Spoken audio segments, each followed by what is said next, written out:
కేటీఆర్ పై TPCC ప్రధాన కార్యదర్శి అద్దంకి దయాకర్ మండిపడ్డారు. అవినీతి అక్రమాలు చేసిన వాళ్ళు ఎవరైనా అరెస్టు కాక తప్పదు. ట్విట్టర్ పిట్ట కేటీఆర్ కు దమ్ముంటే అరెస్టు చేసుకోండి అంటూ సన్నాయి నొక్కులు నొక్కుతున్నాడని, ఎవరికి లేని ఆతృత కేటీఆర్ కు ఎందుకు వస్తుందో అర్థం కావటం లేదని అన్నారు అద్దంకి దయాకర్.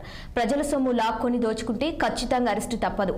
తొందరపడి కోయిల ముందే వస్తుంది ఎందుకో మరి అన్నారు అద్దంకి దయాకర్. ఎవరికి లేని ఆదుర్ద కేటీఆర్కి ఎందుకు వస్తుందో ఆత్మపరిశీలన చేసుకోవాల్సిన అవసరం ఉంది. ప్రభుత్వం అంటే పరిపాలించడం తప్ప ప్రజల్ని దోచుకోవడం కాదనే విషయం వాళ్ళకు తెలియని కాకున్నా ఇవాళ ఇష్టానుసారంగా మమ్మల్ని అడిగేటోడు ఎవళ్ళే అని చెప్పి చేసిన అవినీతికి అడ్డే లేకుండా పోయిన పరిస్థితి. ఈరోజు వాళ్ళ యొక్క ప్రకటనలు చూస్తుంటే విడ్డూరంగా అనిపిస్తున్నది. 30,000 ఎకరాల భూముల్ని రైతుల దగ్గర నుంచి గుంజుకున్న బీఆర్ఎస్ వాళ్ళు ఇవాళ లగచెర్లలో దాని మీద మాట్లాడుతున్నారు. లగచెర్లను మనం క్యాన్సిల్ చేపినప్పుడు కూడా రాజకీయాలు చేస్తున్నారు.